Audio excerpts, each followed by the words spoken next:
Hey, hi, hello. Welcome to Unveiled, a D&D 5e live play game that we play here. This is going to be an odd episode that's kind of an interlude as we're missing some players tonight. We got crazy life things going on. People are getting married, shit's happening. So we're going to take the three players here and myself DMing. We're going to play something a little different tonight. I don't really know how it's going to go, but we're going to find out. We're not really going to introduce your characters tonight. Just introduce yourselves, and we'll jump into things. Hi, Tony. Good evening, Andy. And I was just wondering, whenever you go to Jack in the Box, can you tell me someday what your order is? Do you like the burger with a lot of cheese on it? Do you prefer bacon? Perhaps lettuce and tomato. I'm not sure if that goes with the tea that you like to drink from time to time, or maybe it's bison, but I don't think they serve bison at Jack in the Box, at least not here where I live. So maybe we could circle back to that sometime. Back to you, Andy. I've never been to Jack in the Box. That's wild. Yeah, never been. Hi, Amador. Hi Andy. I can tell you my Jack in the Box order. I go there and I get the chicken and tater. It's delicious. The white sauce is awesome. And I usually get a grape Sprite. It's very good. I'm Amador. I play things today. Not sponsored, by the way. No, hi, John. Hey, I haven't had Jack in the Box for, I'm gonna say, maybe 30 years. I think the last time I had Jack in the Box was 30 years ago. So I don't really know what do. They still make the jalapeno poppers? Because those were good. Yeah. Hell yeah. They're fucking fire, bro. Fire. No, they're jalapeno poppers. I mean, true. God True. damn it. God. Amen. So true. So no, wait, my name's Joff. His name's Joff. I didn't introduce. Did I? You call him just- the red dog in the chat. I don't think you did. our intros are already off the rails. So I'm gonna just ask, like, if you could have any other name, what would it be? What would that's you a be like, man, I great- want this name? Like for myself? Or... Yeah. Wow. Maybe like Dante or Jericho. Dante or Jericho? They are Jericho. Okay. Okay. Yeah, I think those are cool names. Or Judas. That's I what want think for my son. I think I'd like Aloysius Devedonder Abercrombie because Ooh. that's long for mud. So I've been told. That's really awesome. I love that song by Primus. My name is Mud. I dig it. I dig it. I do like the name Aloysius. That's really nice. I do like that. Aloysius? Aloysius. All of this has been noted, and these people now exist in this world. Have fun. That band sucks. Jesus Christ, what the hell?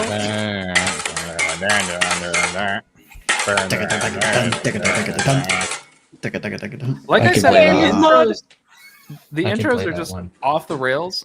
Hey, nobody's watching, guys. It's okay. Let's take our pants off. Technically, We just do I'm anything. watching. No pants off. Keep the pants. You guys on. can't tell. I gotta keep my You pants can't on. tell. They don't like that. He says, or pants at least on. keep the camera above the waist. He says keep your pants on, but What? Joe, I'm wearing shorts. Same. Well, no, actually, Man, actually. Guys, I gotta tell you, waist down, Sweatpants. it's all towel. Oh, So- the only towel. Last time we were here, Yeah. we left the city that we were in. We all got back on a boat and we are headed towards Honorlot. Next time we come back with all of our players, we will be docking in the city of Honorlot. But before that, we're going to take the camera, we're going to pan away, we're going to pan north along the shore. We're going to watch the Kirin Mountains come into view as they loom overhead. We're going to fly straight up over those into the little caldera that resides inside the Kirin Mountains to the city of, or the castle of Honorlot that sits nestled inside a little crevice inside the Kirin Mountains. From the top down view, you see this circular walled city surrounded by a larger wall, and then driving out from that towards the plains away from the mountains are like just endless farms, just endless farm terrain.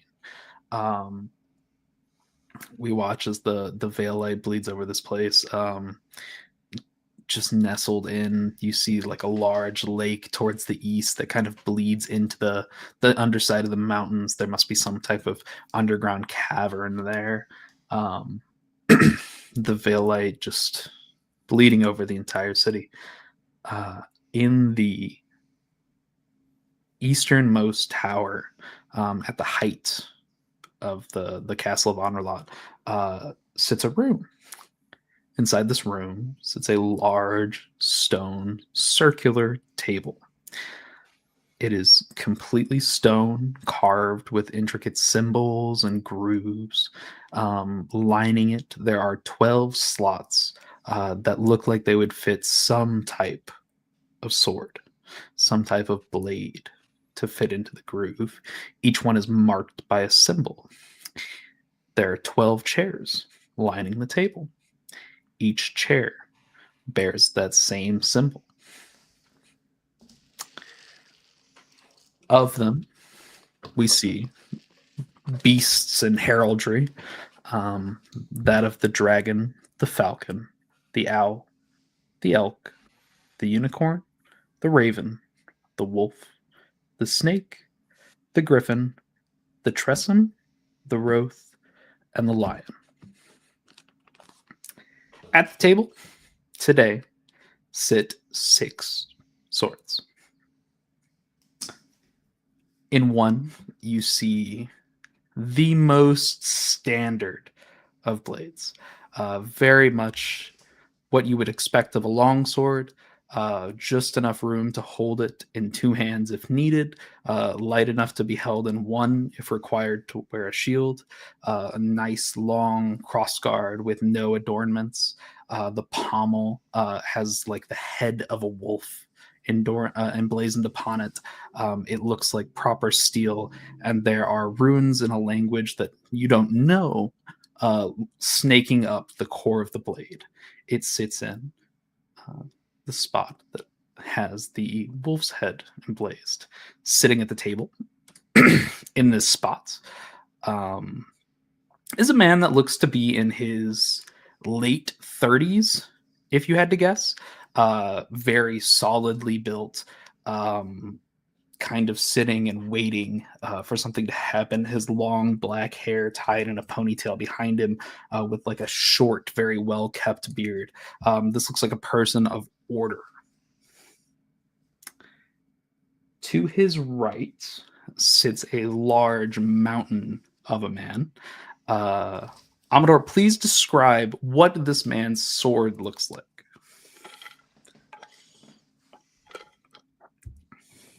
You are muted, my friend. This man's sword, like I was saying, I totally wasn't muted.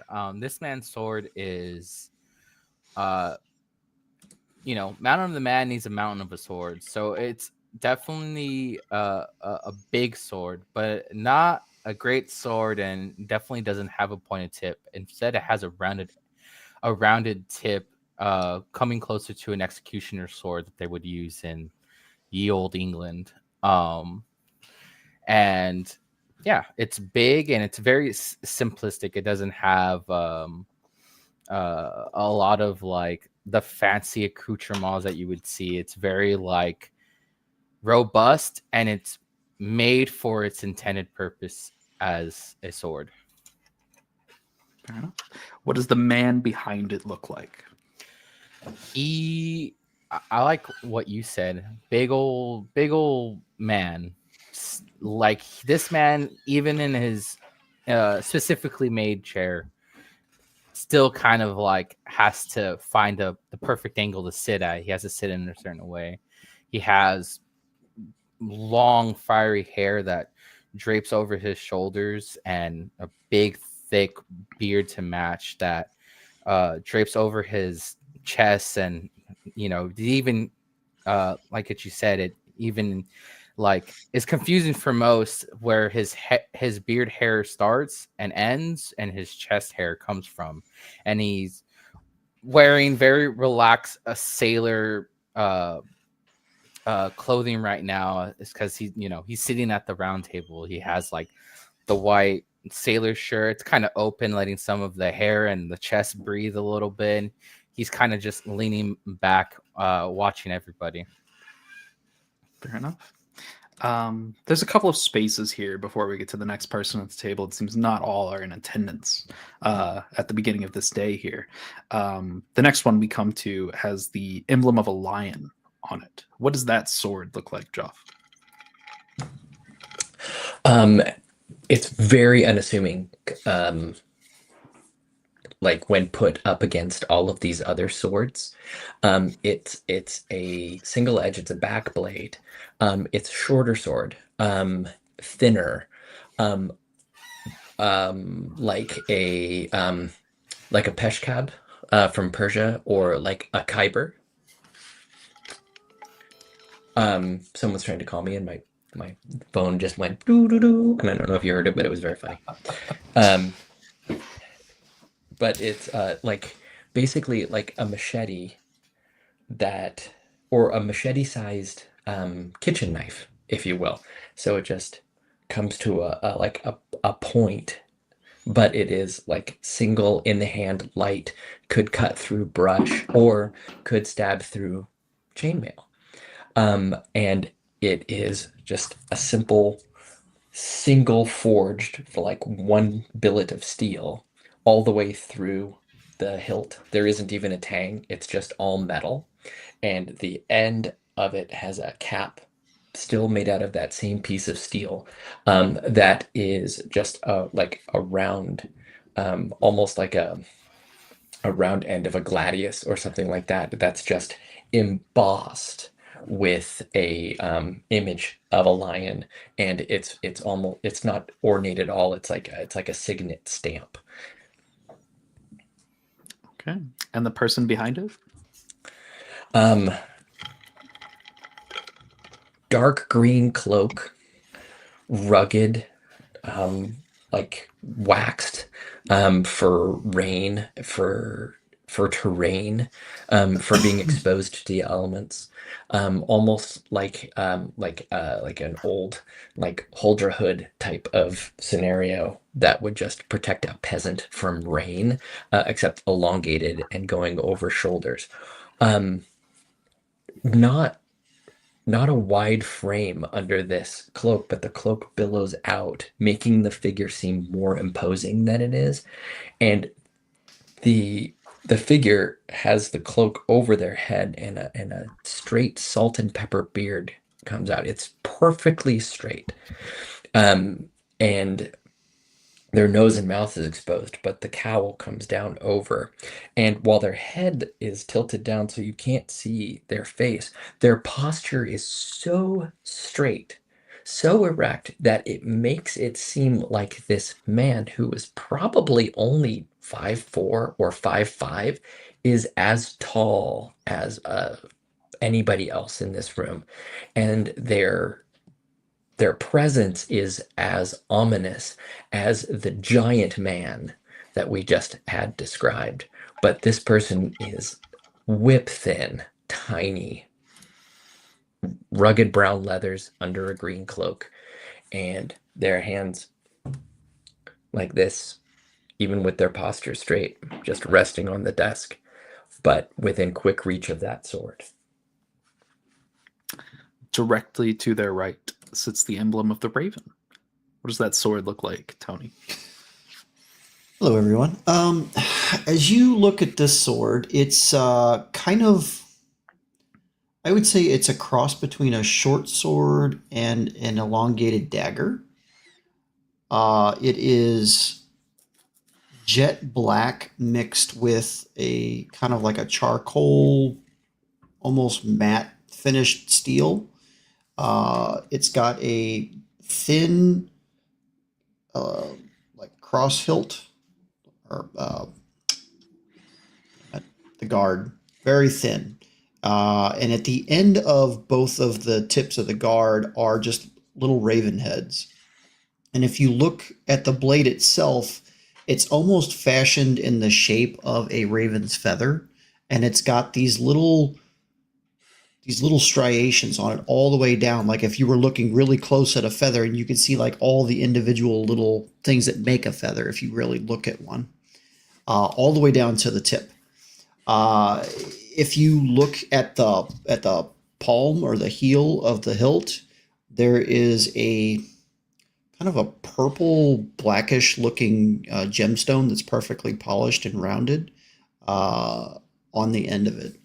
So it's not flashy. It's meant to be very kind of dark and shadowy looking, kind of like a raven.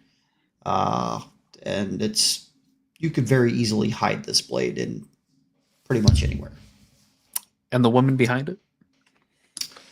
You see a very thin, but somewhat tall for her age, about 5'8", just shy of 6 foot.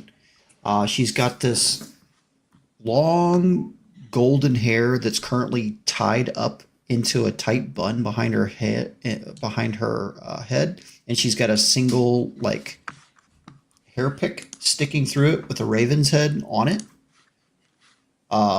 She's wearing just this simple,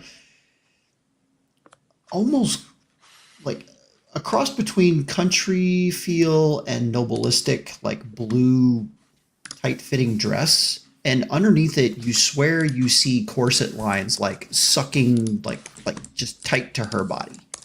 She's wearing a pair of just nondescript black leather boots. She's got piercing green eyes, and she is incredibly beautiful. But she says nothing. She just sits there, kind of lightly tapping her fingers on the table, just tracking every single person in the room. There's a couple of spaces here, more empty spots at this round table. Eventually, we get towards this rather ornate gentleman. In front of him is the emblazoned symbol of a falcon.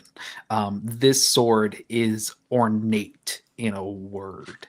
It has a golden crossguard with gems embedded in it. The hilt in and of itself seems as if it almost has rubies running straight down the line. There's sapphires. It is gaudy looking. You have a feeling if this individual could have gotten away with a blade of gold, he probably would have. As it stands, it looks like steel, as the rest do. Otherwise, there's nothing of significance to the sword. The crossguard and the hilt are what seem so ornate. It is similarly lined with runes through the center, as all the blades have somewhere on their person. Behind it sits this, you're not sure if it's an elf or a half-elf. If you've ever inquired to it, he would refrain from telling you his origins.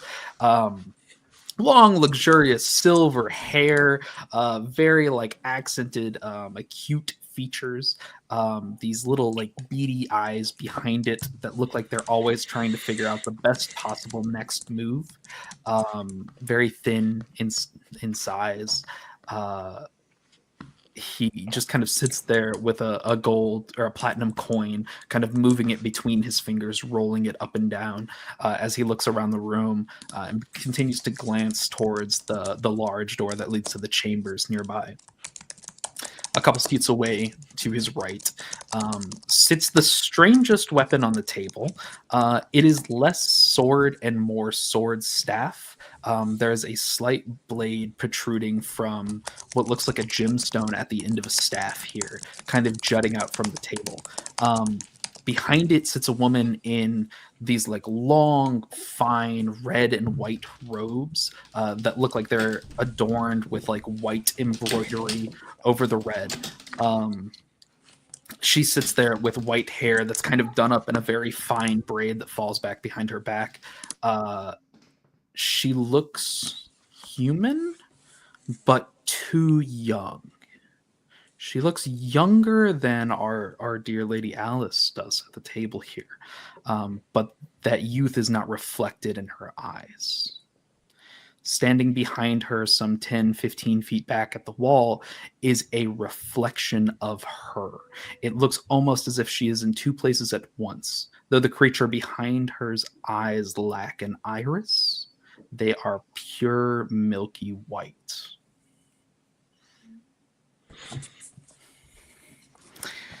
There's a moment here before anything happens. She's just kind of tapping away at the table, seems impatiently waiting for something. You all know that you're waiting for somebody that you cannot start this meeting without. There is a moment here if you would like to bring up anything or talk about anything before they arrive. I do believe it's probably worth introducing names at the table, as I'm realizing we have not done this, starting from the backwards. That is Lady Alzer, who is the owl of the table. She's in charge of direct communication with the king about magical matters. Sitting next to her. So she's Jafar. Got it. Could be. Could be. Sitting No, at she's close. She's right next to him. She's not too far. Sitting at the seat of the falcon with his nearly golden blade is Lord Sirius. Next to them is Lady Alice, played by our Tony. Next to her is Lord Holt, played by Joff. Across the table as we get on is Lord Vorin, played by Amador. That's me. Next to him sits at the place of the wolf is Lord Deglin.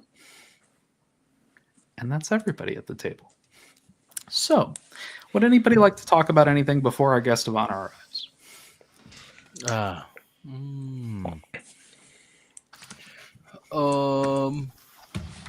Give me a second. I'm looking at the stuff that you. I would like to. Because it's fun I've got stuff. so much to try to pick through. I threw so much at them. It's gonna be a good. It's gonna be a good time. I would like to sleight of hand palm a little note to Halt under the table. Yeah, dude, roll for it. Let me hold on. That's dexterity, right? Yeah, you actually have sleight of hand in your. Oh, where? She is. I think she has expertise with it. I'm sure, but I only got like a little. Crazy. Holy Jesus! I think it's plus 13. Yeah, I don't know. That's somewhere north of 30. Can I? Should I roll sleight of hand or stealth to pick it up without being seen? If you'd like, I think normally I'd let the other person use their roll for like both parts of the action, but if you want to, I'm All right. 100% down. Can I try to perceive that? Yeah. That was cocked against my keyboard. I love politics. This is For anybody that may or may not ever be watching this, these guys have insane stat blocks, and I think they just want to play with them. So it's Yes. so it's a 26 to see if I got anything. I got a And 24. I don't think I see them. You don't see anything. It doesn't look like there's any movement at the table. Oh my god. From Holt what does a cough. He's like goes. Yeah. From what you see as you're just kind of sitting at the table, it doesn't really look like anything's going on. You hear this slight cough. There's the tapping at the table from Alzur, from the owl. That's really it. Holt pulls his hood back to like as a way to kind of be like, I didn't get anything, right? Because that's part of the sleight of hand. There's nothing in his hand. He coughs and he lifts his hood back. And he's actually palming the note as he pulls his hood back. That's when he reads it. And he's got one milk white iris and a scar that goes from his beard. It actually goes from a gray spot in his beard and it goes up and it's also gray and it goes through his eye and it splits 3 ways into like this widow's peak kind of hair, but it's further down. It's not like I'm going balding widow's peak. It's just kind of like right there.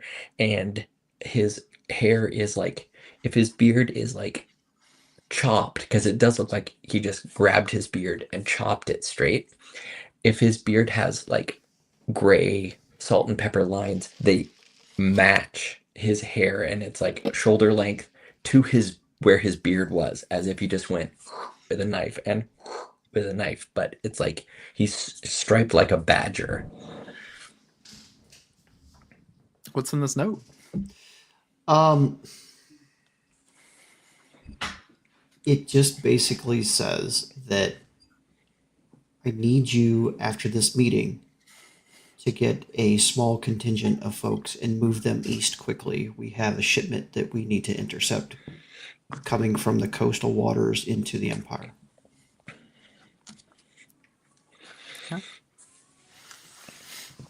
So, you read that. A couple of minutes goes by. But quick point of order. We know Vorin, right? What's Yeah. Vorin? What do I do? Yeah. What do you do? I'm the commander of the maritime warfare. Okay, so you're the admiral. You're the main admiral. admiral. I'm the admiral. And we I know what list is, but does everybody kind of know what everybody does? What does everybody do? So to kind of lay it out, from the table here, Lady Alzur is the advisor of magical things to the king. The Roth, or Lord Vorin, is the admiral of all maritime and naval activities in the kingdom.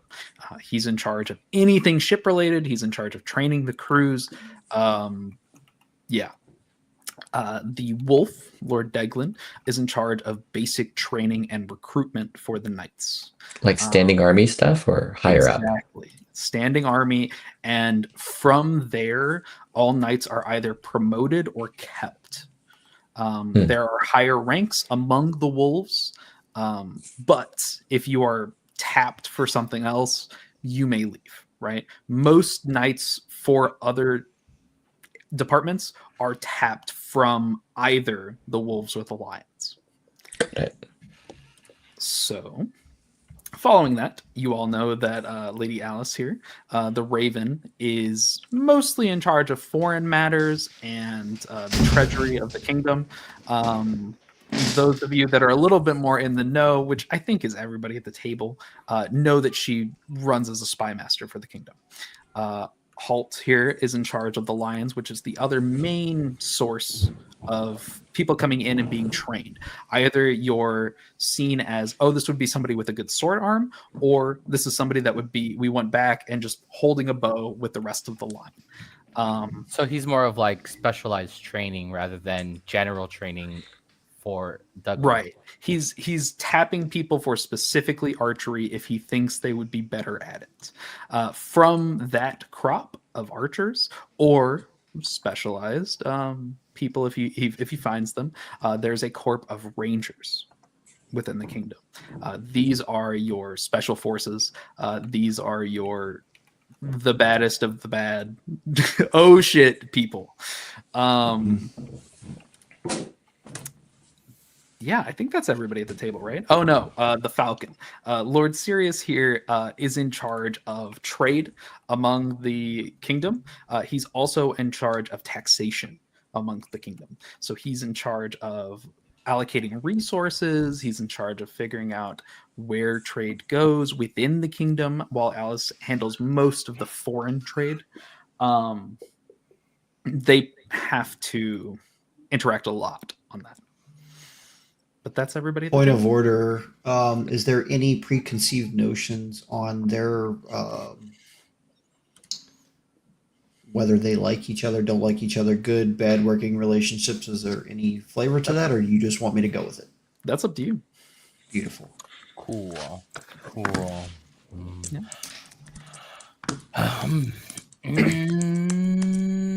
Oh, there's so many questions I could ask. Yeah, go for it. You've got just a minute here before our guest of honor walks in the room. Deglin, point of order. I would like to know why my shipment that I have asked for you to send to the Northern Kingdom has not been ready. It's been 2 weeks. I have asked for this to be at the docks, ready to go. It needs to leave port immediately. What's the hang up? Was this addressed towards Sirius? Deglin. Yeah, Sirius, I'm sorry. Sirius. I wrote the wrong name down. He'll look at you and go, we've been busy securing supplies from the rest of the kingdom for the war effort. Right. But you do understand that this particular shipment aids us elsewhere with that effort, right? Yes, yes. I'm sure it's You're next on the sure. docket. See that it is. And she like straightens her back and like the best death glare that she might have. He'll just give you a little nod and go back to twirling the coin in his hands. Steal that fucking coin. those of you that may remember, I'm sure there's more to this, right? But if you remember those soldiers in the last town we were in that were allocating supplies, they had a falcon emblazoned on Oh their shit, crest. you're right. Look at that. Things actually tie in, right? Shit's coming in full circle. After just a couple more minutes of silence, the door on the other end of the room opens up towards like the royal chambers, towards the top of this hall. The room is already aglow with magical energy. Each of these swords would be considered an artifact. The table itself is an artifact of unimaginable power. This room is laden with magical energy. As this person steps in the room, it almost feels like he gives off an equal amount of energy to the room itself, as if energy is colliding in the air. As he walks over, you see a rather large man standing at about 6'1", nice curly golden hair, a golden crown with red filigrees and rubies encrusted in it, kind of sitting sideways atop his head, almost as if it was haphazardly put on. Very built, muscled. You can tell this is someone that has worked for their physique. At his side is a rather innocuous looking blade. It's a bare brown scabbard with a gold filigree at the end and at the top where the hilt is. As he comes towards the table, he smiles at you all, and as he pulls the sword out, were you anyone else, you would be making a DC 25 charisma saving throw right now. As it is, given your positions, you already feel fealty towards this creature as he sets the blade down at the table. It is a standard blade, a brown handle with a gold pommel at the end, a golden crossguard, and a silver blade that looks and gleams. He looks at you all and he smiles. Hello, friends. It's good to see some of you. It's been far too long, as he takes his seat at the table. So, how have we been? It's been a long couple of months here.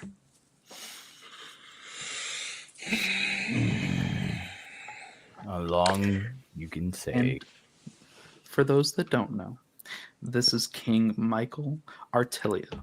Hey, what's up? This is the King of Unveiled. Fuck.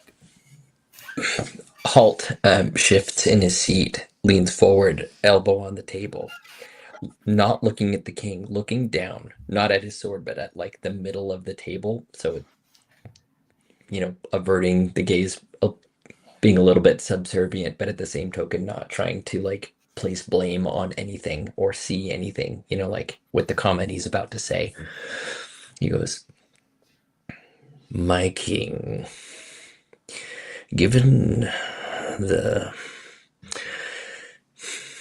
current pitch of situation, why are we the only ones here? Where are our comrades?" Well, Lord Duncan sits at the border of Gallica currently, as you may well know. Halt looks really unhappy at that. Mostly patrolling the coastline.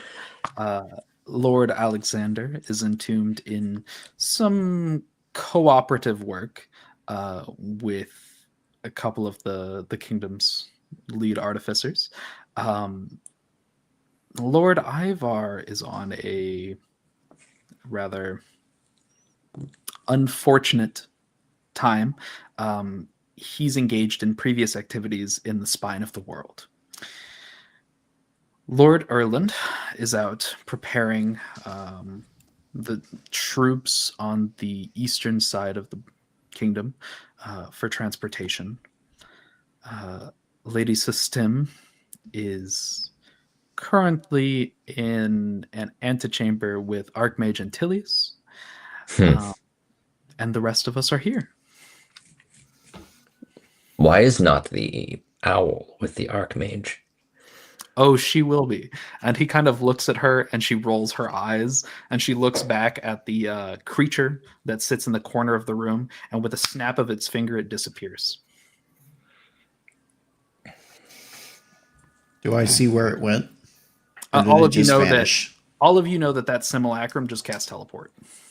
Oh, nice. I don't mean to speak out of turn. I don't, and I'm sure you all know I don't like speaking in. Halt. We all know you. Feel free to speak.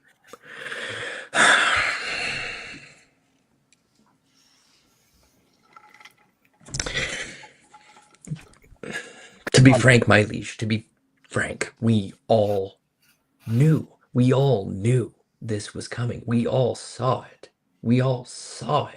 Elise has been telling us about the buildup, about agents crossing our border, about all of these warnings. We knew, and I feel like the lack of precise early deployments by maybe some of my contingent could have forestalled a lot of these issues that we're having now. He kind of rubs his chin. You think peace has made us slow to react? No, my liege, no. There aren't many of us who were. There are not many of us who were alive the last time the Empire stirred. But my grandfather told us stories coming up, and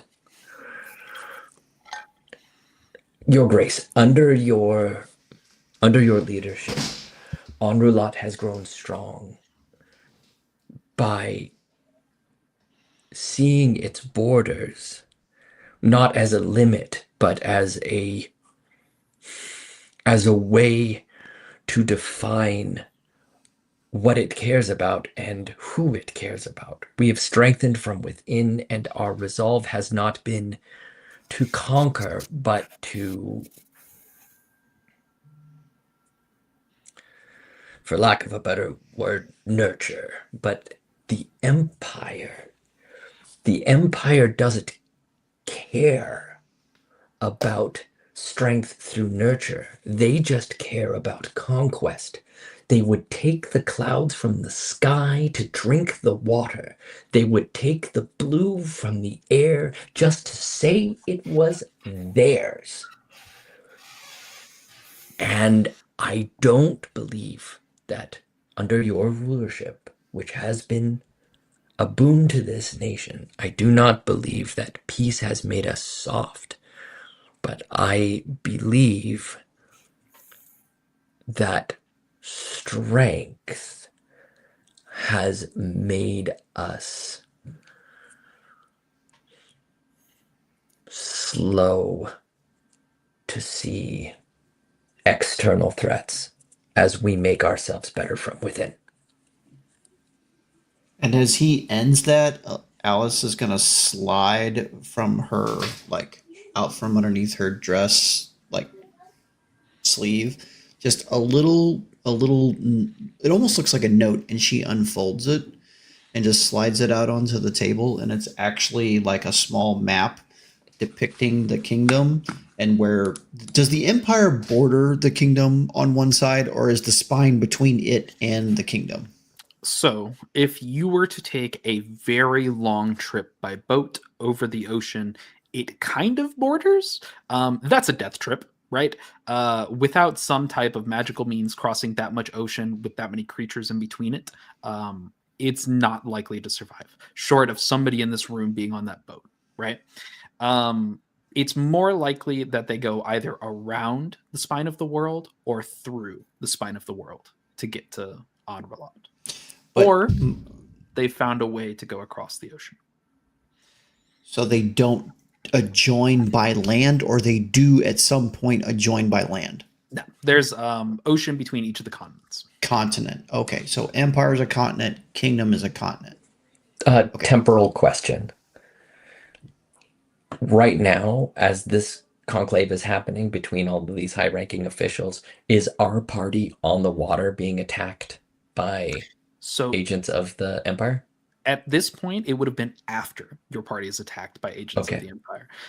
This is at the point where you've just left the city of Which lady city? the lady city. Oh yeah, which lady? The witch.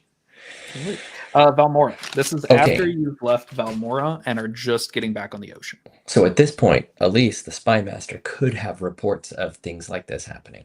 She most definitely could, yeah. Yeah. So the map, or the little what looks like a note, but it folds out and then kind of like folds out on itself again somehow. You don't know how. Just kind of into like a 3x3 sheet of velvet, essentially.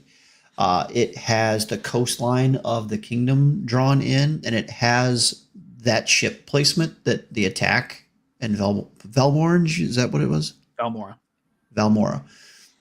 It has like some small scribble notes on it with a big circle, and then it has like further up the way towards Onrelot, there are more like little circles with like dots coming from the ocean, like insurrect, or like, you know, people are getting into our kingdom from the ocean somewhere.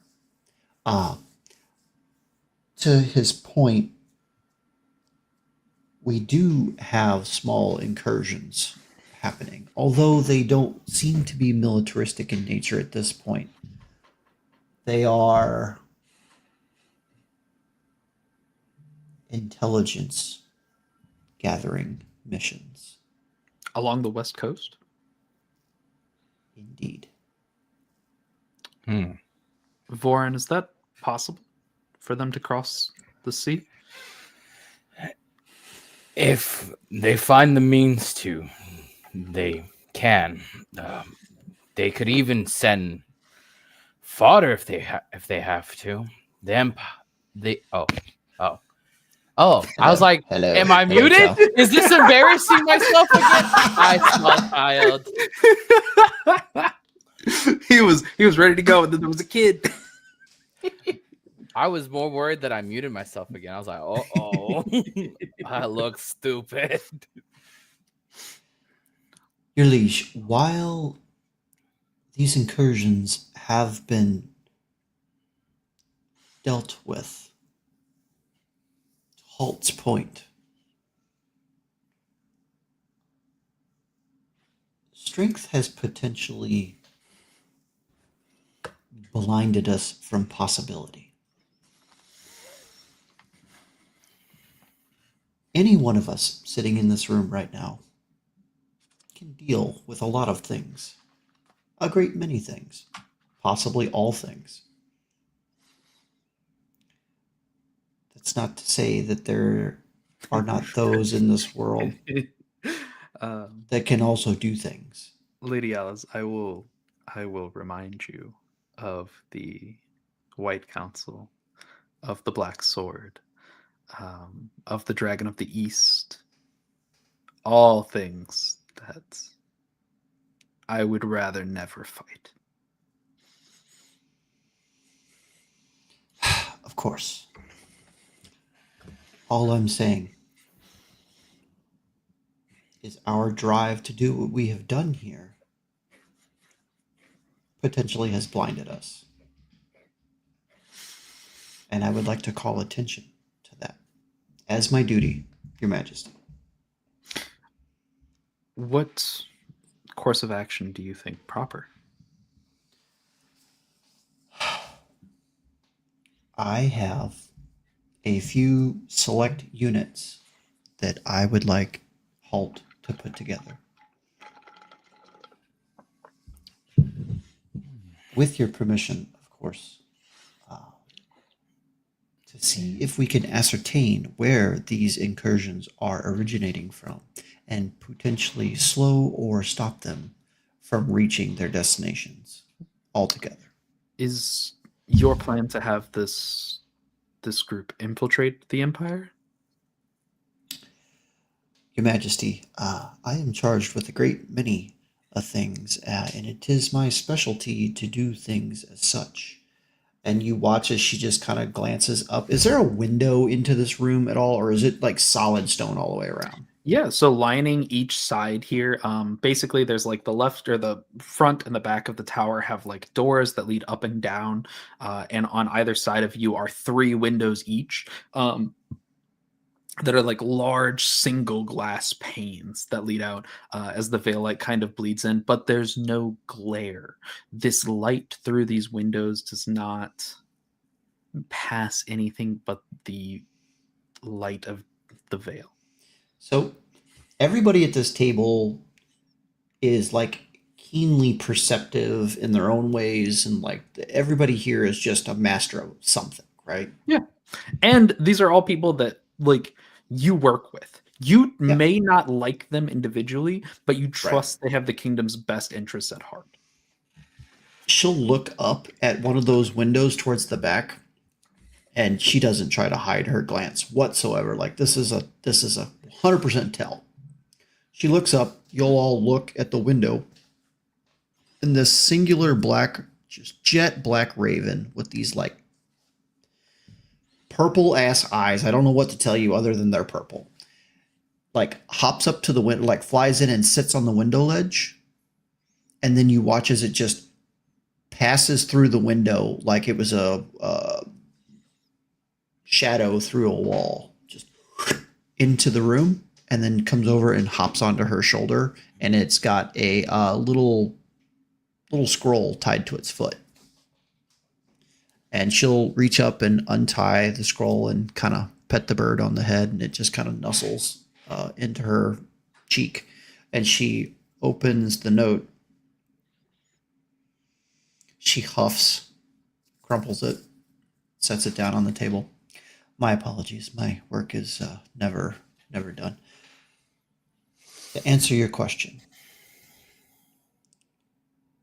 it would be an infiltration into the Empire. However, we do have forces trained specifically for things of this nature with maximum plausible deniability, sir. Vorin, can we spare a boat? Whatever you ask, Your Highness, I will give it right to you. Get them to the spine. From there, they're on their own. Yes, Your Highness. Now, we've heard of much so far. Lady Alice, what of your time in the Empire? What did you see?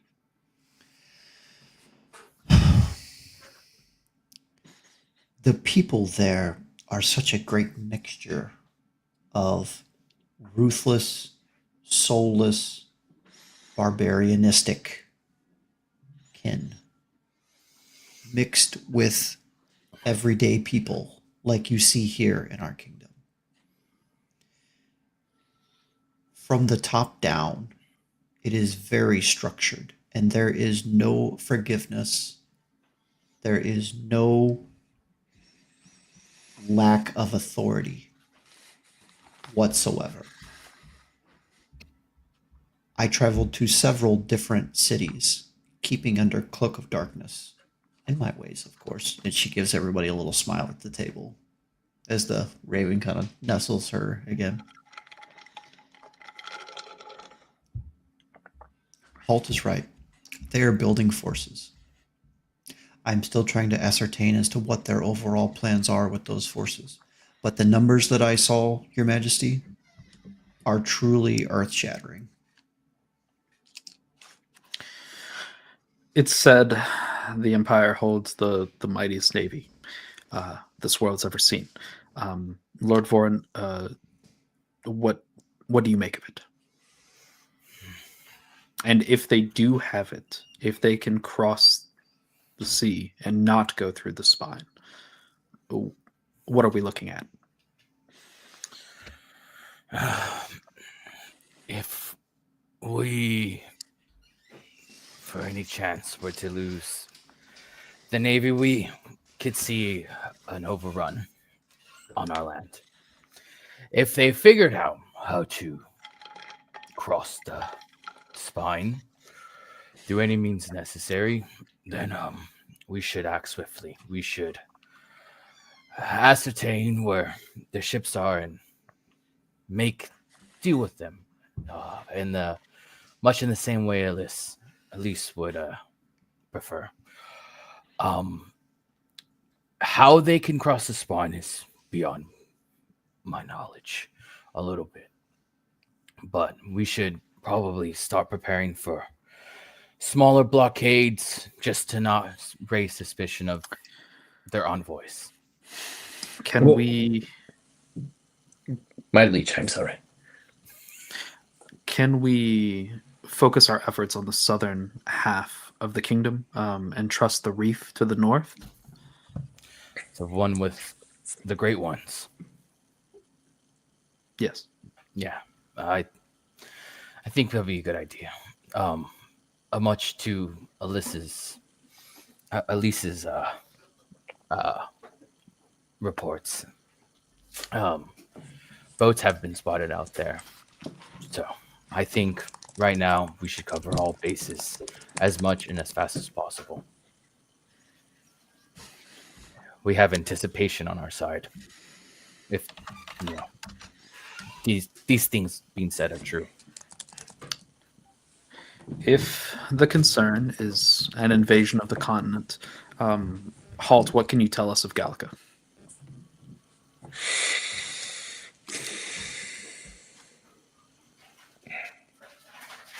I can tell you that. Who's the wolf? Doran? Dogre. Douglas? Douglas. Delgin? You, Deglin? you sons of bitches! Dingle dongle.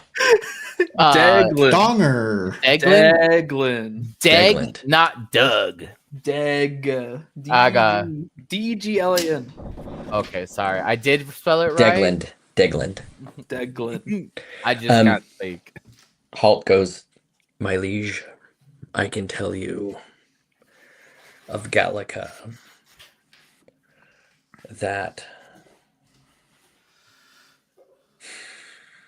all of my archers should be given to Degland, and Degland should oversee our land forces, and all of my people should be going to Gallica. You think the situation that dire?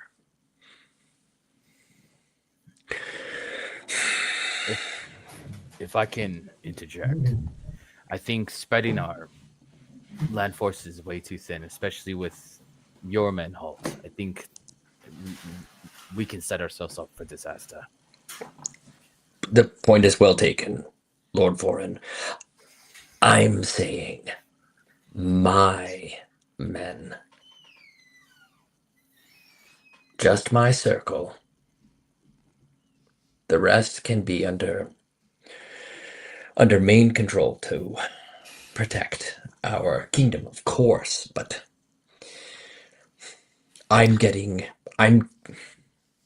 Halt, my of lord. the 50 rangers that reside in the kingdom now, how many would you take? My lord, I'm not talking about those rangers.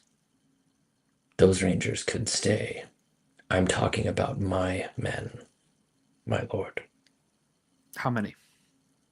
20. stationed around the castle? No, my lord. These 20 rival any of the proven. These are my men across. Dude, that's got me fucked up. Not to like break character here, but that's got me fucked up because proven aren't like you could 100% say that because the quality of proven is so goddamn big. Yeah. It's such a gap. Anyway, That was sorry. that was Continue. kind of cold. That was kind of cold. dope. That was dope. Good. Real good. My lord, when I started hearing rumblings from missives from Elise, I split my forces, and the Rangers are still conducting all of their normal duties, and the Archers are still conducting all of their normal duties, but I took it upon myself to take 20 into my fold that are, and he looks over at the who's the elf minister. Serious? Yeah, Sirius. And he looks over at Sirius and he goes, not on the books and not on your majesty's coin. You see the coin that he was twirling disappears and you just kind of hold up his hands. I did this because the rumblings of potential small-scale incursions into our land didn't make sense, sire. They didn't make sense. There wasn't an organization to it. There wasn't a meaning that I could tell.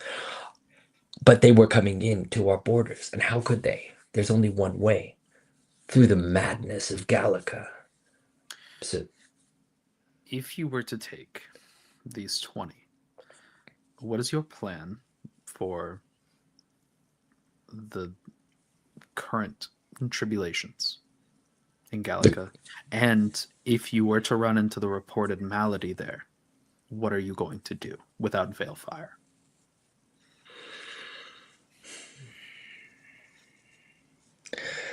honestly, sire, without the power of the towers, without the Veilfire, then you run from malady. And honestly, sire, the malady is not my concern. My concern is why interlopers would risk going through Gallica to get here, knowing full well what we do. Is this a reconnaissance mission? I would call it a hunting mission, sire. 20, no more. Give Alice what she needs before for her entourage into the Empire. And yes.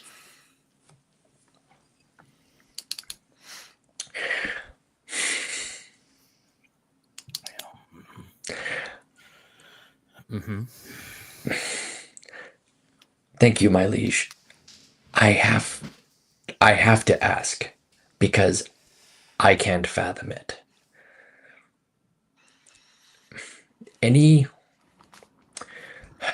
Aside from what we've heard from, normal types of intelligence gatherings, people poking at our borders and that kind of thing. Aside from that, the intelligence I've heard, this is what worries me. The intelligence I've heard doesn't make sense. They're not trying to find supply lines. They're not trying to spot out weak points, at least not Active all the time.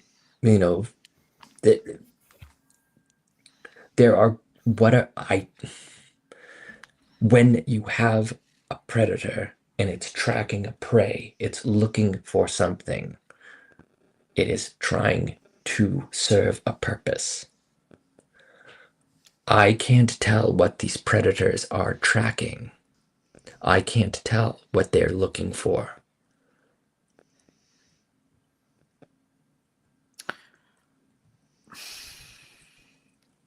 Oh, That is concerning.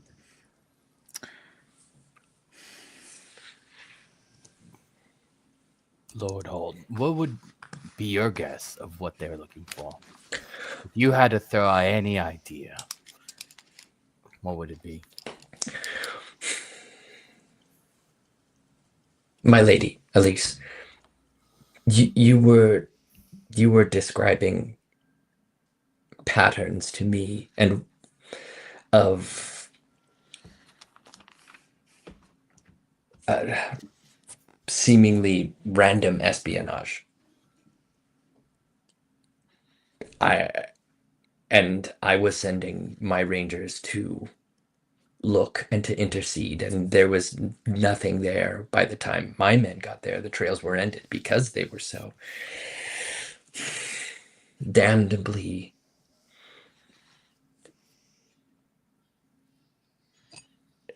unfathomable. It would be one thing if they were going out to the countryside and finding our Lord Wolf's stables or where our men are housed and sabotaging those places, but they're not. They're just. I What are look they? over to the owl lady. What's her name? Alzer. Oh, sorry. Point of order. I had a thought about the randomness to these incursions into our lands. Do you or your house possess the means to inspect the locations in which we have dealt with these incursions for any traces of. Oh, I'm not necessarily very magically adept here.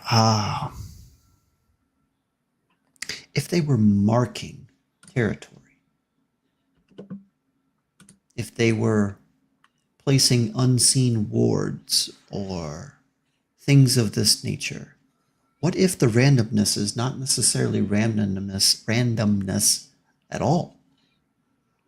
What if it allows them to tap into certain locations and instantly bring their forces to those locations? Can we check for such things? You see, she takes a minute, and she looks at you, and there is due consideration.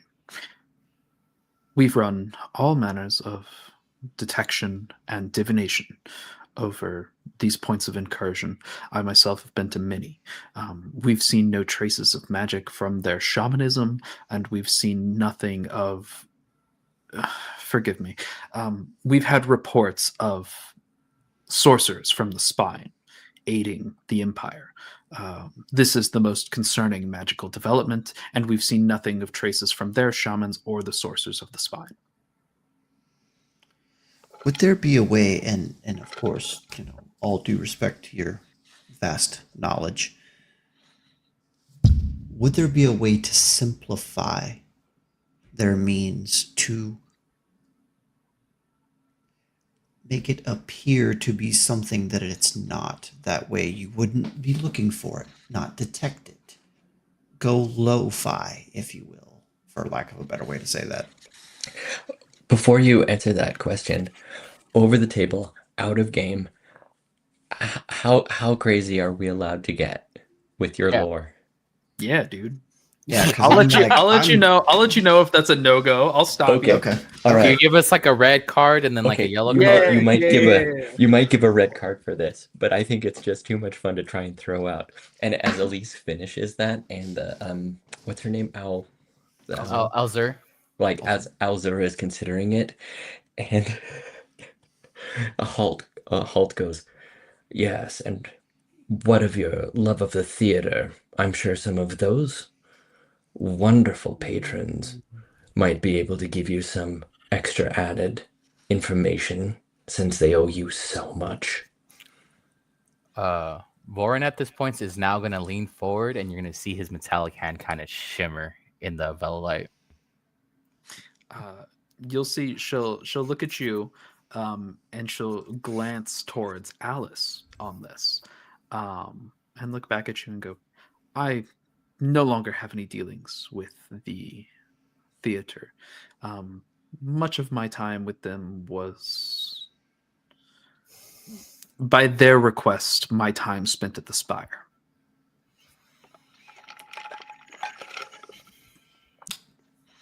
You're very cool. That was very cool. That was very cool. You're very cool. Mm-hmm. But she'll look at Alice. If you'd like to add more on the theater's current programs. I'm sure that we could come up with something. Could we facilitate a meeting? Are they open? I will inquire. And she, like, scribbles something onto a piece of velvet and rolls it up and ties it to the raven's claw and flies over to the window and vanishes through the window. And a luck check? Ooh. Yeah, The bird hits the fucking window. What the hell do I add to that? Nothing. Nothing. Okay, sure. Hey guys, we're pretty good at being. It's a 13 on the die. Okay. That may or may not come into effect at some point down the road. Okay. I have questions. So many questions. Yeah. I do too, because some of that I didn't understand, but that's okay. I like it. Don't worry about it. I love it. You'll see that King Artilia at this point will kind of look back and he'll nod towards Alzer. Tell me of Lady Alice Halt. Tell me of Aeolus. Have they declared neutrality? Above board, what is that? Or The who Spire is of that? Aeolus is the only institution in the known world that rivals Alabaster in magical might and knowledge. It's the other place we were gonna go to on our way up to Alabaster. Because remember, they sit on the southeast, mostly south part of the spine of the world. But they're not part of Onrulat. Correct. They are not part of Onrulat. They are not part of Gallica. They are not part of the spine of the world. They are an independent feature.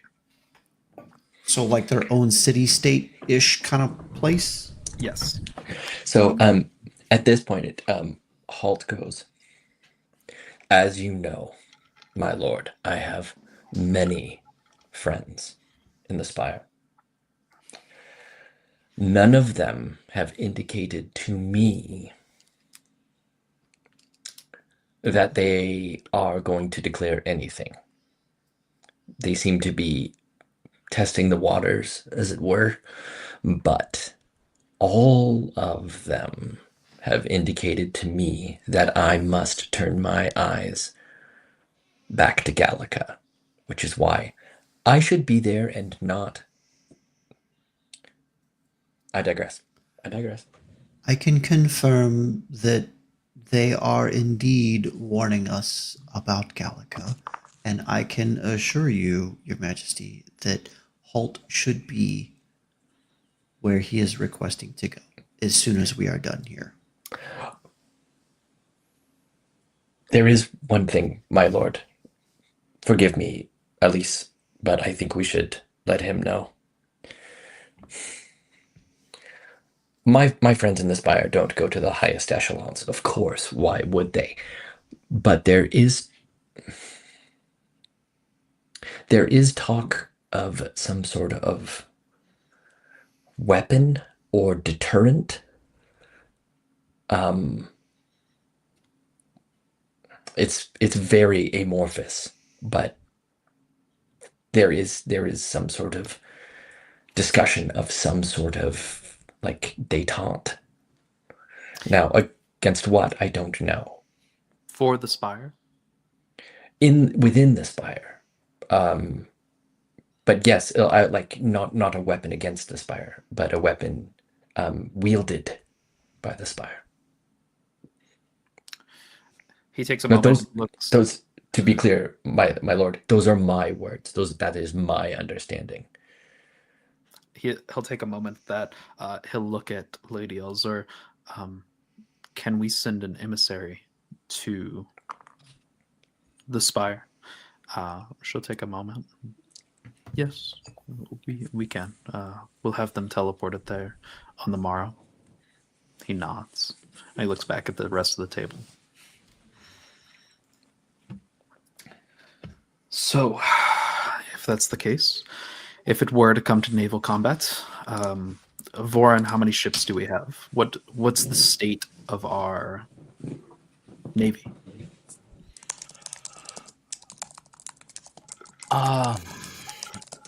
Do you need recruits? As he'll look at Dolgan. And you see Dolgan like kind of hunch farther into his hands. And he kind of meets his gaze too, and he goes, I think our recruits are fine if we were up against any other invader. But as far as the Imperials go, we should prepare them for more specialized attacks, especially with a lot of the enemy's tactics being ambush. We should prepare for that, and I don't think our recruits are ready for surprises yet. As far as ships go, as long as we can keep our armament up and the ship sailing, we should be fine. A greater number of recruits will always be, welcomed with open arms.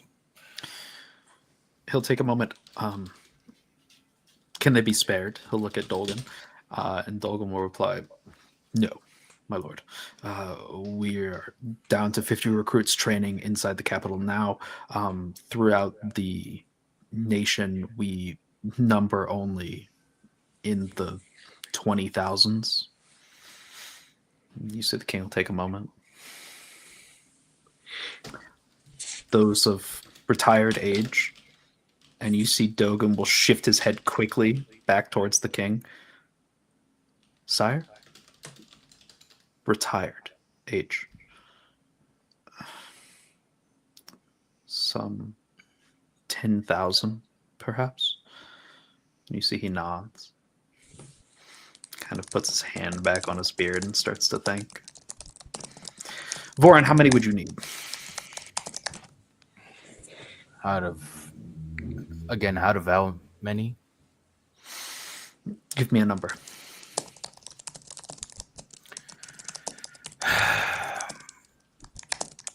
If you want an expedited, I think we can settle for about...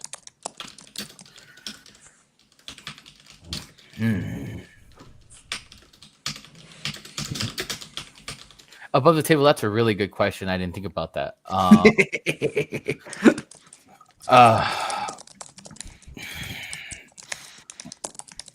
If we can spare it, 5,000. If we have to really push it, about 1,500.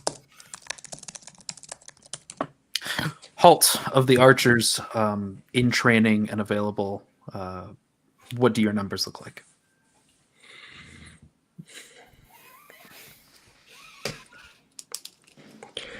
We've got good stock. Exceptional, I would say. In training, we have a good 2,000 to 1,200 in reserve, but all 6,000 to 8,000, some are inactive right now. All of them could be used. Experts all. I've never had a finer army. Which leads me to an interesting question. Lord Voran, when we talk about naval strategy and when we talk about armada versus armada,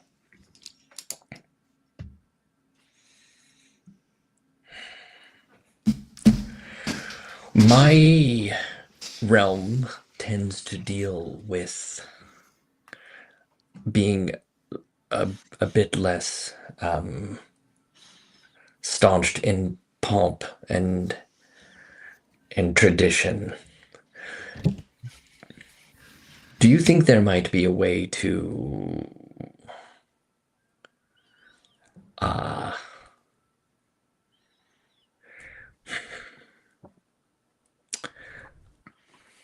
maybe,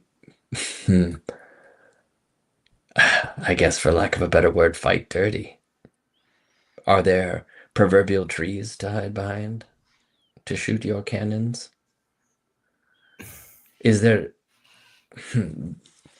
I guess my question is this: why fight an armada with an armada when you could fight an armada in a different way? You see at this response, rather than Vorum perking up, Lady Elzur takes a moment and she kind of looks at you and squints. Well, we have been playing with gemstones and magical effects on the airships in development. I see no reason we couldn't attribute some of that to our navy. And she looks at Lord Sirius here, and Sirius just kind of looks back and kind of squints. Goes, yes, I'm sure we could find the gems for the navy. It'll only cost an arm and a leg, Lord Sirius. I'm going to pull an Elise, and I'm going to try to. How close am I to Voren? You are 3 seats away. I'm 3 seats away. Are there drinks at this? No. Okay. We're both military men. Is there some kind of thing like thieves' cant or Morse code? I think you probably know some type of Morse code. I think it probably comes down to some type of signaling with a weapon. Okay, so as he's getting more and more nervous, Halt is going to like make eye contact with Voren and then like look away and like start tinking on the sword hilt while everybody's talking about money. And I'm gonna try and send a message to Voren. How do I hide this? Stealth roll? Like I would say probably sleight of hand. sleight of hand? Okay, all right. Oh, 17 plus. That's crazy. I think you got a 30. I got 30. Nope. Yep. Okay. Halt is saying, what's his name? Fuck. Serious? Yeah, he's basically says, Sirius is holding out on you. The coffers are full. The coffers are full. He has his own agenda. I know this is in Morse code, but can I insight that? Mm-hmm. Yeah. I will remind everyone at the table that in this room are the people that you think probably have the most invested in the kingdom and would like to see it succeed. Yep. Sometimes that's not true. He could have his own agenda that's positive for the nation. No, you're not wrong. You're not wrong. Wisdom. That's gonna be. To be fair, I've only shown you like the sketchiest shit with this guy, so totally fair. Yeah. That's gonna be like, I think that's 29. You completely beat my persuasion. Wait, no. Yep. 20. Actually, it's 23. I did the math wrong. 23. You still completely beat. Holt has never lied about anything in his life. In fact, this is the most you've ever heard him speak, ever. This is crazy. He has never been this verbose. He is really agitated about something. And like, if anything, it's amazing he's talked this much, and it's also like he is trying to do something here, and it doesn't look like he's trying to snow you. You see, as you say that, Arthur will take us. Or Arthur. Wow. Let me just say the Wow. King Arthur. inspiration really quick. Holy shit. Not like we're at a round table. Yeah, no. I mean, it's obvious inspiration, but what a slip. Our dear king here will take a second, and he'll look at Delgar, and he'll say, 1,000 from you and 1,000 from the archers. Send them to Voron and have them trained. Voron, do your best to have them ready to go as quickly as possible. If I can speak up real quick, Your Highness, maybe You see, Delgar is very ready about to speak up as you say that, and he just kind of looks at you. maybe we can have our younger generation in training by sweetening the pot a little bit. I think we should reward those who are willing to enlist with a little coin. A gold or two goes a long way. Most money most people will ever see in their lifetime. You'll see. He'll take a second. And I'm shooting daggers at Cirrus. I'm not the largest fan of paying the young to ride to their deaths, but serious. Is that a possibility? Are we capable? And you'll see this individual who's just kind of been leaned back the whole time and just kind of like staring down at everybody will lean forward.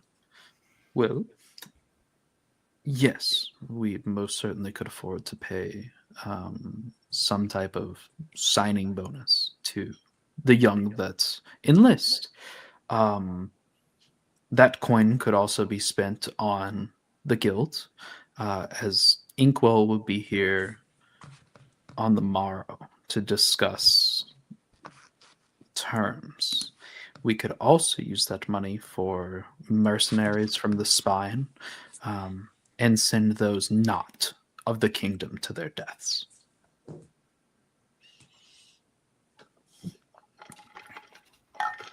You're muted, Tony. It's my turn. Inkwell, refresh my memory above the table where they are inside the... Inkwell is the leader of the guild. Okay. And where do they reside? Bridgestone. Thank you. They make great tires there. True. The best tires. That's why all the wagons there, are really fast. That's why everybody there looks really bored. My Lord Delgan.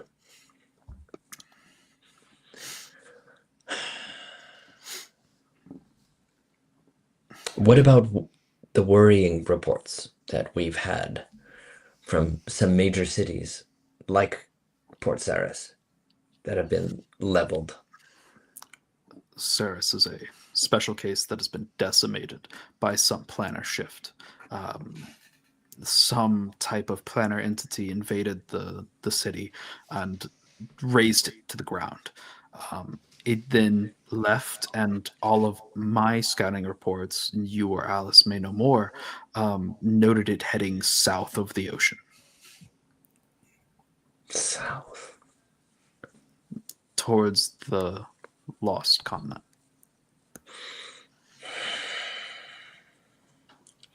Does this worry you? He says to the owl.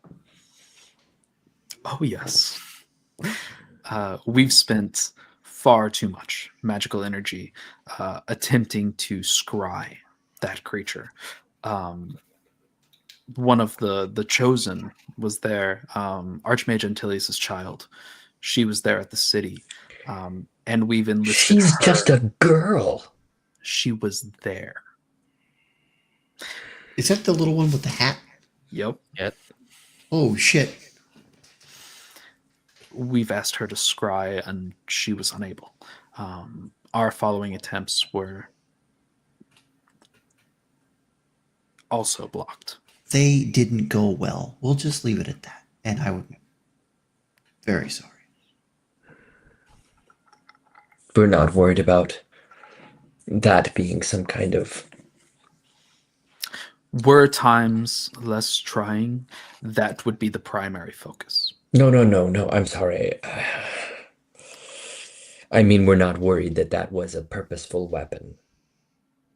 Because see- not days later, or no, sorry, not days before, the Emperor made his proclamation. You see the king takes a second and he looks at Alice. What's your opinion on this? Have we any people in Ceres?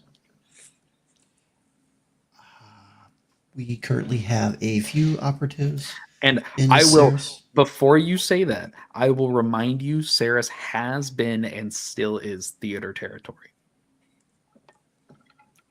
She will just smirk and she'll say, "Oh yes, my lord, we have plenty there." Find out if there was anyone behind this summoning or planar rift. You'll watch her close her eyes for a second and just kind of like bow her head. And she touches something like under her cloak that you can't see, and then she raises her head again. I shall make it so. Let us speak of what to do with the funds we have available. We could offer a boon to those enlisting, a boon to those fighting. We could hire mercenaries from the spine. Shipping them over, I'm sure, would be worth the time, Vorin, that the Navy would spend. We could spend some of it to pay the Chosen. I'm sure Inkwell will give us some of them to aid with the cause, but money would obviously go a long way. What do we think?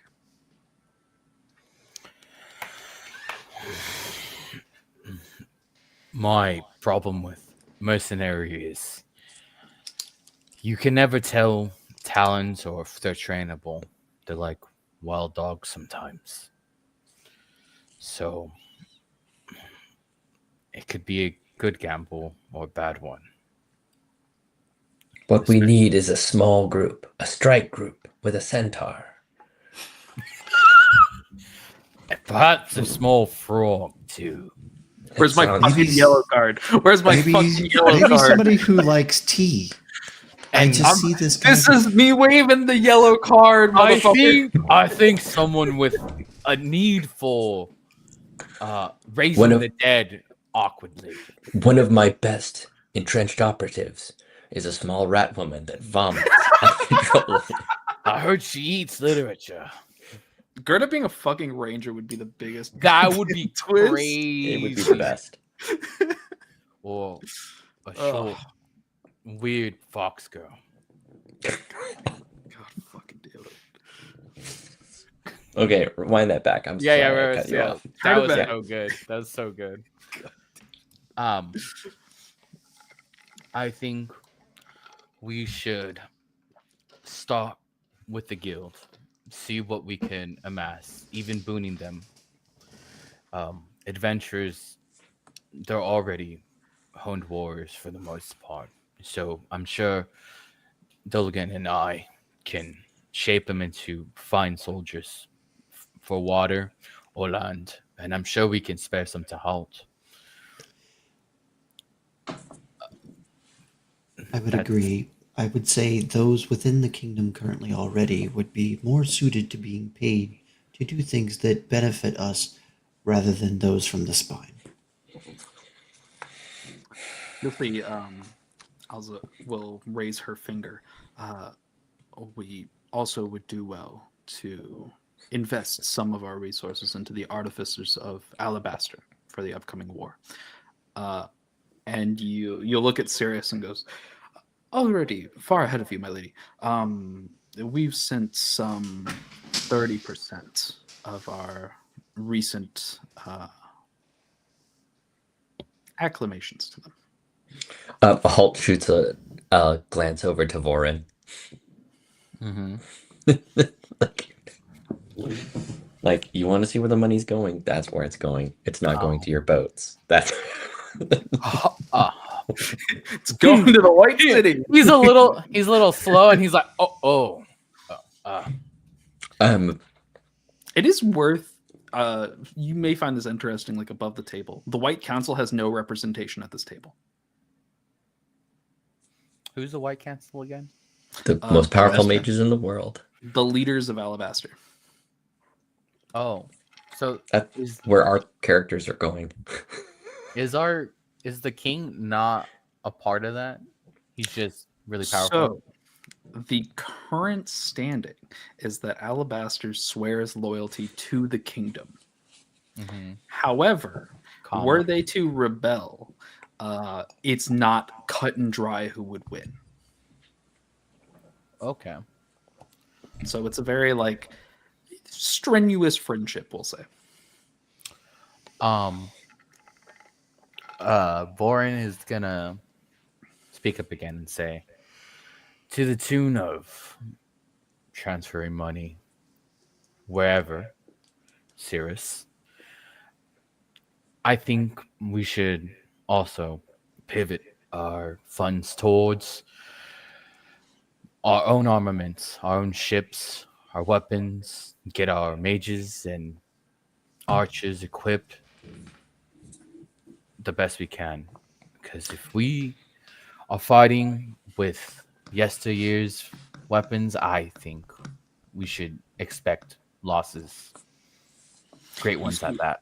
He'll turn towards you and kind of raise an eyebrow. Yes, I agree. That's the point of the artificers in Alabaster, as well as the current trend of taking all weapons and armament and listing all blacksmiths kingdom wide. Holt looks at Delgan and goes, Delgan, does this make sense to you? The wait, soldiers, or No, that look, does this make sense to you? Mercenaries and sellswords, frontline, main army and main navy standing behind them.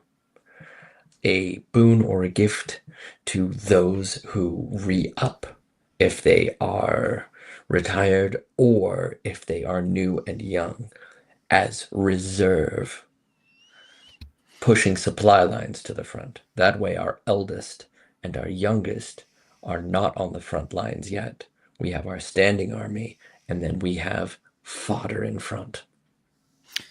you see, he'll take a second and look at Sirius on this, who will look at you and go, well, historically, should the mercenaries continue to lose numbers, they will pull out, regardless of how much they're being paid. Should we inform them where they'll be stationed, they're likely to charge an absorbent amount, and it would be decades before we recover. I thought you, Master of Coin, were the person that suggested paying for service instead of enlisting the younger. To use them as complementary, not fodder. If they're complementary, then our forces are going to be the first to get eaten anyway. Mm-hmm. So, And without them, they'll be eaten regardless.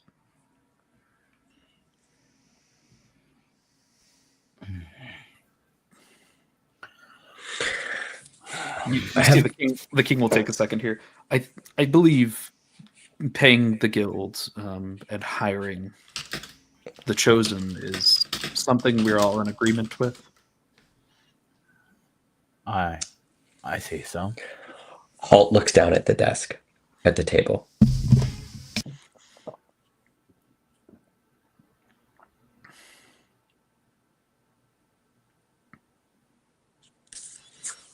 Halt.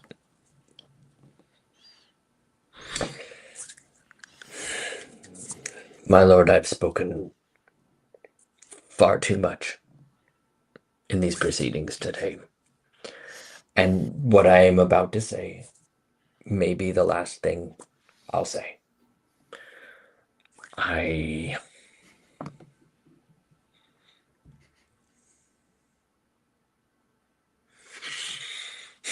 will be plain. I will be blunt. The guild does not care about this country. They do not. That is not what they do. That is not who they are. And I, frankly, don't care. They are who they are. They do what they do. And for the most part, it is fantastic that they are who they are and do what they do. In this moment, they are not warriors. They are not bound by creed or loyalty. They are bound by coin, friendship, and thrill. My lord, retaining them as mercenaries and fighters for our cause is asking a fox to be a wolf. We should not hire the guild to defend our borders. We should not hire the guild to defend our nation.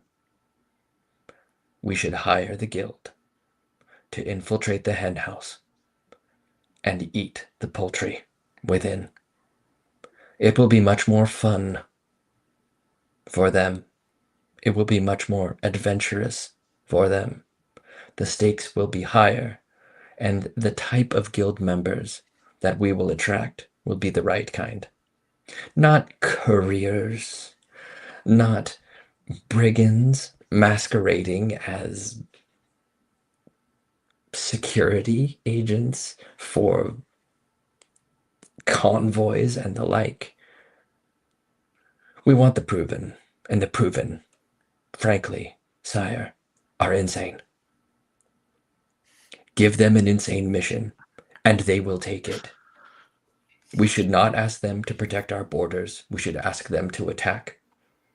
We should give them specific tactical targets. Elise can see to that and have them hit the Empire from within in the craziest and bizarrest ways that our military will not think of, that my Rangers wouldn't dream to try, because we're not insane, sire.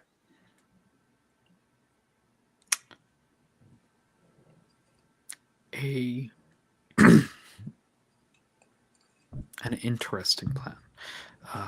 When I meet with Inkwell tomorrow, we will discuss it. Will you be gone by then, or would you prefer to be there? I've used up all of my words, sire. Understood. Well, that's... Alice will speak up. Oh, yeah. Go for it. Sorry. I can be here in Halt's stead in that position. If that would be okay with you, Halt. If you have the time. Currently, they'll be here tomorrow. Is that correct? Yes, sometime after Veil breaks. As long as it is tomorrow, I will be here. After that, the wind takes me where it takes me. I know that... Halt, can you make use of Erland down by the border on your way?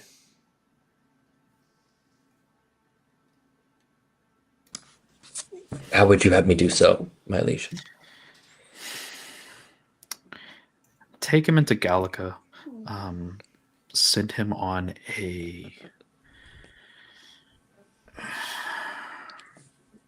emissary mission to the nearby barons. See what they know and what's been happening there. I think it would be very useful to know what's happening in the barons, but I think that they have their own troubles. They're not going to be tracking spies coming through their lands? No, I don't expect a full recount. I expect words and whispers. As he'll gesture towards Halt and Alice, are so keen with. The whisper can tell you a great many things, Halt. You of all people should know this.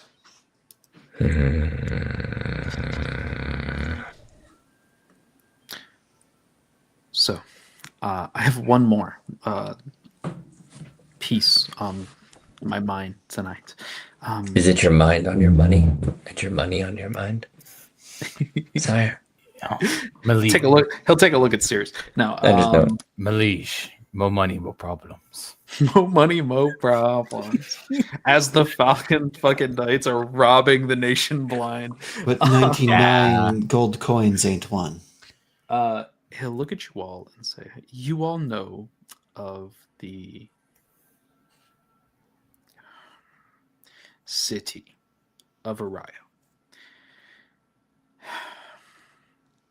I am considering seeking counsel with the immortals. Now, giving you all a bit of background is necessary for this bit. Aristhea is a city that falls under the borders of the kingdom. They don't pay taxes. They don't trade with the kingdom. They are almost entirely self-sufficient, and as long as anyone can remember, have been ruled by a seemingly immortal duke and duchess.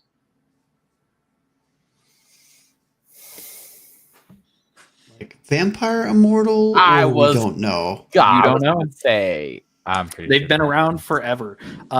Thus far, up to this point, you've obviously tried to have Sorays in. I'll let you be the judge of how well that went.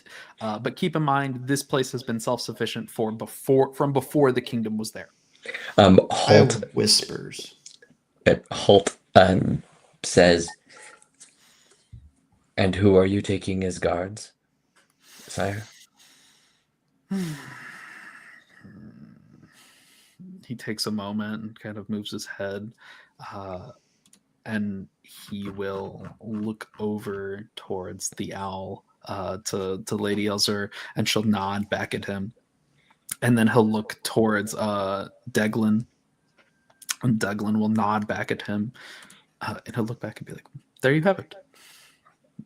3 of the table. We may need our general, but then we also may need our king. Take care. Short excursion. I believe we'll be traveling by magic.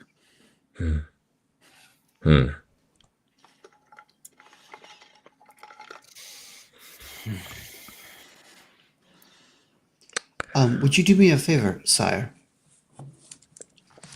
And she'll kind of reach beneath the table and pull something out of like this little satchel that nobody saw sitting next to the table. And she's going to kind of rustle through this like little notebook that she's got.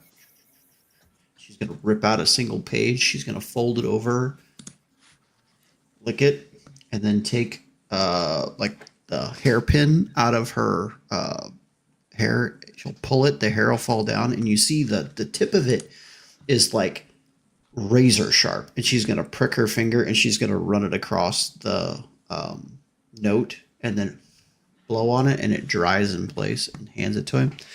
Would you please give this to the Duchess for me, please? Yeah, he'll take it and pocket it. So we think this is a necessary process. They are just as susceptible to conquest. This is true. This is true. Well, we will seek treaty. Well, my liege, the reports have varied so much between, I assume, each of our groups. when should we assume that the main attack begins? Or is this a feint and they're going to start elsewhere? We've had many reports of a full-scale attack. We don't know. We expect it within the month. Why now? We don't know. We don't know what led to this succession in the Empire. Succession. We know that their leadership is likely the cause. The dream scenario would be to behead the snake. No cruel words meant towards Lord Ivar. And he gestures towards the snake seat.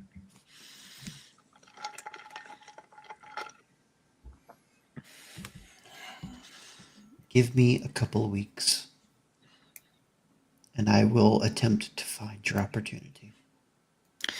For everyone at the table, 2 weeks is about all we have.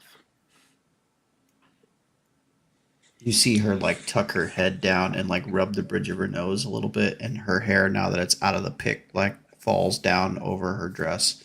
And for the first time since she's been sitting here, you hear like an exhale of stress. Just very subtle. Halt puts his hood back up, and it's like back to the brow, like right over, like cresting the tip of his nose. And he says, "For my part, I will take my 20 and head to Gallica, Vorin, and Delgan. My men or yours?" Warren is gonna lean back in his seat and say, "I won't disappoint you, Lord Holt. I'll make good use of them." Well, I wish you a safe trip to Gallica. Lady Alice, I wish you a safe trip to our dear friends in the East. And to everyone else, I'll see you tomorrow. And he'll motion that the table is adjourned. He will not stand, nor will Lady Elzur. Is it customary to stand and remove the sword? Yes. Holt's the first to do it, and he's just kind of gone. Yeah, that checks out. I'll put my sword away, like in some place. Like I do it so quickly with so many movements, you have no idea where the hell I even put it. And I'll walk over to the window and just tap on it, and the raven will appear through the window back onto my shoulder, and I'll untie the reply from Theodore. And all it So- says is, yes. If that's the case, I have to edit this, unfortunately. Oh, With a 13 on the luck die, that raven is lost.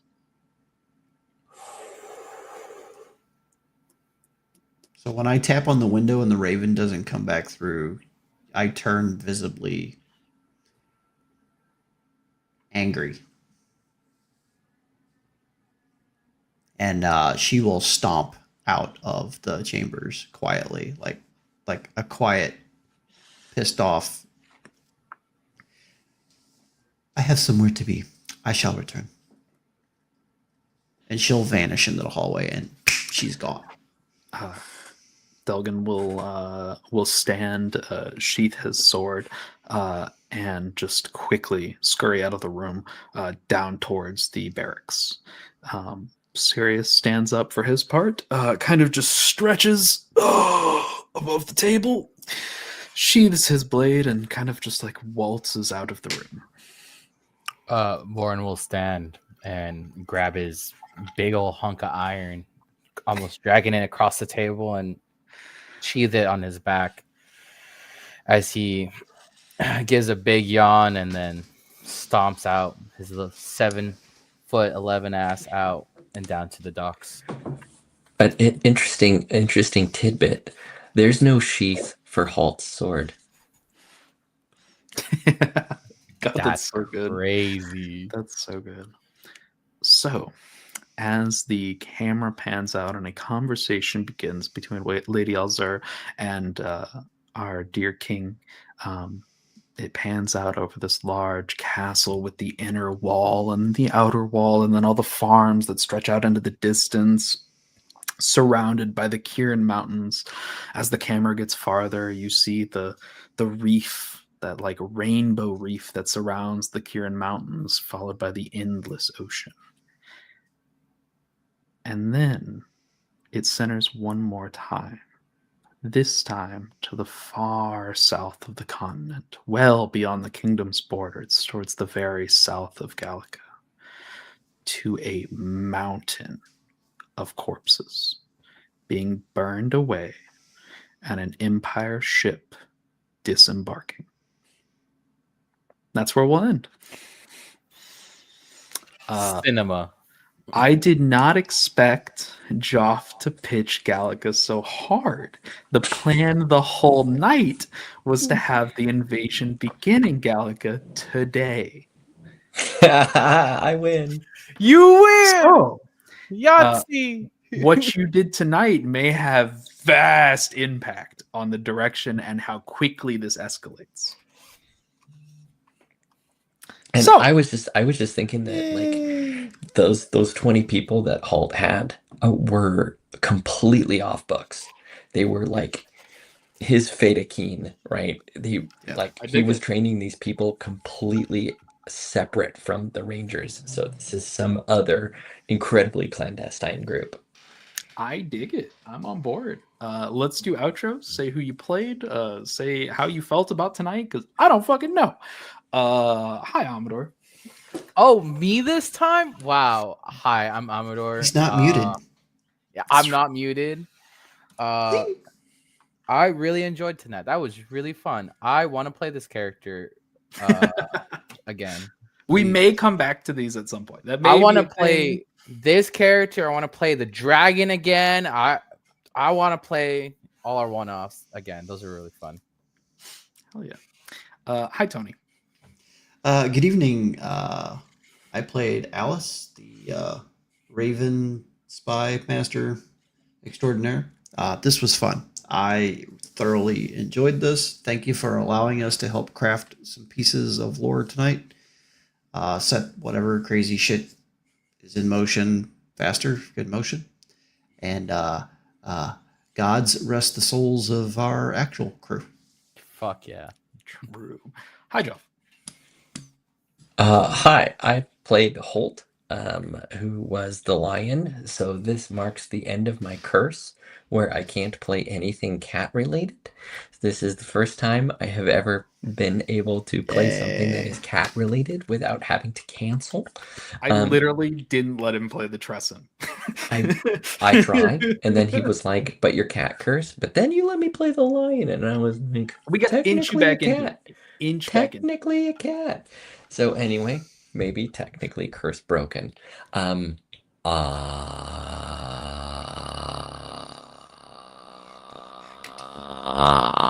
I mention I played Vorin today? I played Vorin. He's the rogue. I forgot to say that. We got big boy. He's a large and in charge. I want to play this guy. I don't know to row this. Please let me play him again. I like Oh, him. shit. Yes, Okay. same. Really quick, I gotta go back because we gotta correct one thing, right? Whoa! One thing. This is where we need to forgot. quit it. This is where we need to quit the Nope, stream. nope. I Yeah, actually need just to. hit the button. I This don't is have the there. quit button. important. I Right, don't have I it. do. I don't. I need it. don't have it. Amador, Better hurry. what does Voron's arm look like? Oh shit, that's important. It is a metal arm. I did say I at least said it was a metal arm, but it's gonna look very much like I want to say like steampunky adjacent. Like when he leaned forward to like hold his chin up, you would have heard like a little whir and then like a hiss.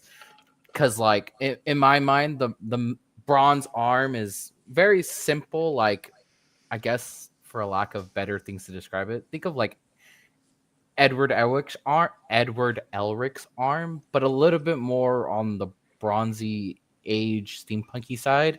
Have you got a gear for like an elbow? Like... Yeah, basically, and like it needs a second to warm up sometimes. So like in active use, it's very much a very quiet arm. It functions like an arm, but when he's at these meetings, every now and then you'll hear like a little whir or a little psst, because he needs to, warm up his machinery. But yeah, it's very simple, robust, bronzy, steels, lots of alloys, very cool. Hell yeah. That's all I needed. I have been Dakota Orshiro. This is Unveiled. We'll be back next week with more of this shit, except we'll be back on our actual characters, and we're going to get them to Onrelat. So they'll get here from the port. You may have noticed that Onrelat is landlocked besides the lake that comes off the east side of the city. So... you all are sailing into Onrelat. We'll figure out what that looks like next time. Next time on Onrelat or Off-Relat? Off-Relat. Lakeland? Off-Relat. Lock, Lakeland, Yeah. Lulu. That means when we get into Onrelat, the war has already started. Thank you so much for tuning in to another Vibe Tribe production. What's going to happen next time? Well, you're going to have to tune in to find out. But until then, remember, take care of yourself, love one another, and as always, make sure that you keep the good times rolling. Thank you for being here, and we'll see you next time.